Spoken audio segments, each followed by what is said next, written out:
last team then in the Premier League out of the 20. I've recorded these in an alphabetical order.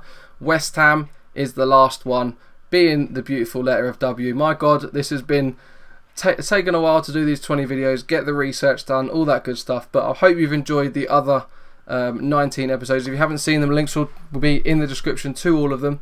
We're basically doing a transfer summary roundup as to what's been going on, ins and outs, since the end of the 2014-15 season up until the point of recording, which is the 23rd of July. So if anything's happened since the point of recording, up until the point that you're watching this video, I can't predict the future.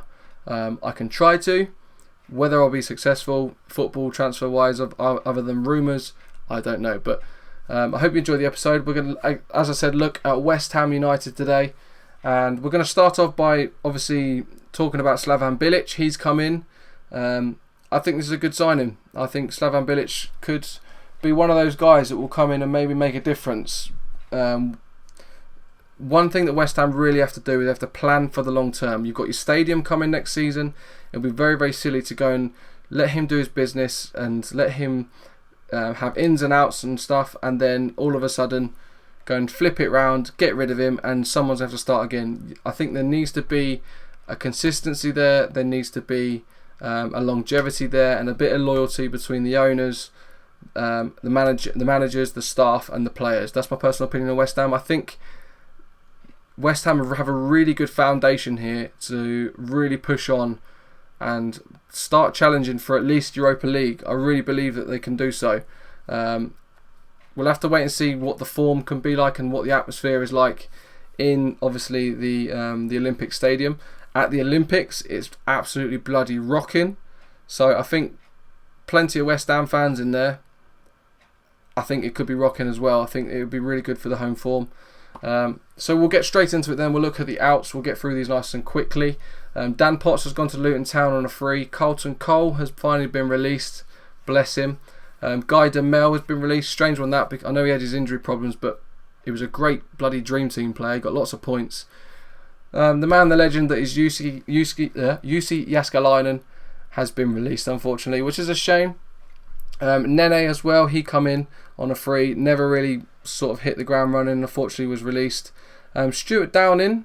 I know Bilic said that he did everything in his power to keep him, but Downing come up to him and said, "Look, mate, I want to go back home. I want to go back up to Middlesbrough, play for his boyhood club, play for the club that he supports, and help them possibly up to the Premier League before he retires." I think he's about 31 now, Downing. So I think that's good for Downing. I think that's a bold move to move from a successful Premier League team that he's doing reasonably well in to go and play for the club he supports. So I think that shows some good loyalty. I know he's had got some slating down the years. Obviously, the days it was at Liverpool. Being a United fan, I was one of them and guilty of that myself.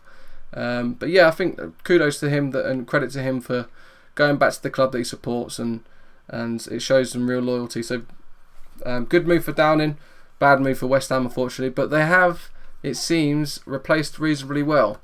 Darren Randolph has joined on a free from Birmingham City at the end of his contract.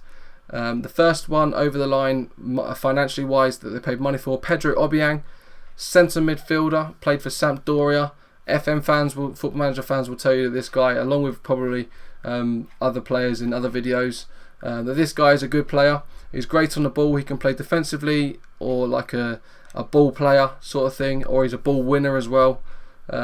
So yeah, he probably, I would say, would be a great replacement for Alex Song. What's going on with Alex Song, I do not know. So get involved if you do know what's going on with Alex Song. Dimitri Payet's coming, or Payet, these French names. He's joined from Marseille on an undisclosed fee. Interesting to see where he'll play. I'd imagine probably on the wing. Whether he'll play in the 10 too much, he could be like a straight replacement for what they were doing with Stuart Downing. I don't know, but he's very versatile, can play in multiple map positions, mainly both sides of the wing, or either wing, and in the 10 if needed. He's basically just an attacking midfielder all round. The next one that I've got down is Angelo Ogbonna. Again, I think this could be one that's gone under the radar that could be a good signing. He's a centre-back signed from Juventus. Obviously going to be joining Quite a few centre-backs that they already have. They've got, obviously, James Collins there. They've got James Tompkins there. They've got bloody Winston Reid there, who's not too bad either. Joey O'Brien's mainly a left-back. Carl Jenkinson has joined again on loan. He signed a new deal for Arsenal, and he is signed at right-back. Aaron Cresswell is a very, very good left-back. I really do rate Aaron Cresswell. So yeah, it'd be interesting to see how a lot of these players get on. But yeah, I've said but yeah about 5 times now. So Carl Jenkinson, as I said, signed on loan from Arsenal. And then finally, and the last signing is Manuel Lanzini. He has signed from Al Jazeera. He's a midfielder.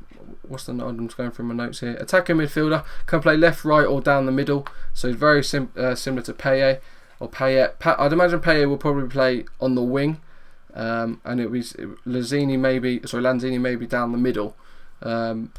He played for Al Jazeera club, scored 8 in 24, and then Fluminense previously on loan from River Plate. He scored 5 in 37. He's only 22 years old. He's 5'6.5", so he's quite small. But yeah, he looks like a kid in the photo I'm looking at. So yeah, we'll move on, and that's pretty much all the dealings that's happened so far. West Ham fans, non-West Ham fans, let me know. Do you think West Ham will do any more business? Do you think they'll make some more signings? Do you think they'll sell any players? And just make a little bit of a prediction as to how you think they're going to do this season. I'm now going to do the same thing. I'm going to do a little bit of a roundup of how what I think of the team. And we'll start by centre back. I like Adrian. I think Adrian's a good goalkeeper. So obviously signed on a free, I think. And yeah, I think he's a great player, great goalkeeper. He can be quite consistent. Then right back, I think Jenkinson coming in again this season is a good move for him, and a good move for West Ham as well. He's starting to kind of pick up some reasonably good form for West Ham. Aaron Cresswell, as I said, is a great left back. They've got good choices at centre back now. They've obviously got Tompkins, Winston Reid, and obviously Ogbonna's come in. Then they've got James Collins as well. So they've got 4 reasonably good centre backs. A place where they had problems last year, and they had a couple of players had to drop into that position a few times. Obviously Kouyate can play multiple positions. It'd be good to see Kouyate move forward and play more consistently. Maybe Diego Poyet gets some game time as well. I know he's young, but it'd be good to see him get some game time. Pedro Obiang, I'd imagine, will be a starter. One thing that people forget as well, obviously Mark Noble will play centre midfield, but one thing that people will forget is Mauro Zarate is pretty much a new signing, but he's not, if that makes sense. He was on loan at QPR last season. He's sort of a central attacking midfielder / forward. So I think that could be a good signing. That probably one of the reasons why Bilic was happy to let down and leave, because Zarate's coming back in. Then they obviously have good striking options in Sakho and Valencia as well. Mayiga can obviously play up there. They've got Amalfitano as a choice on the right. They've got multiple choices in Jarvis, Payet, or that's going to get confusing for West Ham fans, Poyet and Payet. So yeah, they've got a reasonably good team. I think they could possibly do maybe with a backup goalkeeper. They've got Darren Randolph and Raphael Spiegel, but now that Jussi Jääskeläinen has gone, they could obviously maybe do with a backup goalkeeper. I'm just thinking of who their other choice at right back is other than Carl Jenkinson. I know Joey O'Brien can play either side, but Guy Demel's gone. Yeah, I think they might need a backup right back, just for the cover.